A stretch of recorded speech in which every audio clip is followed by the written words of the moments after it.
осындай жагдайда мисалы Казакстанда да осы өрт болгон кезде сол тууралуу видеолордун астында комментарийде былай дейт да, булар өздері өртті жасайды да өздері сөндіреді, жанагы өкмөттүн акчасын алуу үчүн осунун баарын әдейи істейт деп. Осындай сообщениялар, комментариялар да бар.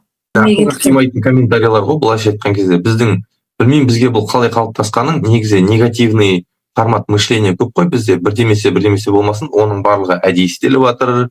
Немесе анау харп дейт, адамдар климатический кароо дейт. Сондайга сенет да, бір кайдагы жок фантастика нерселерге адамдар.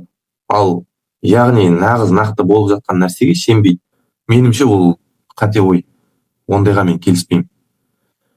Әдейі өртеу, ол бір жанагындай учение болуп жатса, мүмкүн істеуі. Ал жайдан жай өртеп шығару, қазіргі таңда бюджет, тем более бізде бюджет тапшы болып жатыр ғой, ақшаны қайдан аларын білмей жатыр біздегі. Резервтан алып жатыр, ол резерв бір күн таусылады. Сондықтан әдейілеп істеп жатқан ештеме жоқ қазіргі таңда. Барлығы табиғи жағдай. Жердің жаңағы ішкі құрылысындағы болып жатқан өзгерістерден болып жатыр. Әлі де көп болады. Бұл тек қана басы жылдан жылға 3 еселене береді бұл. Мынау климатический доклад бар, сол докладты оқыса адамдар көзін жеткізер еді.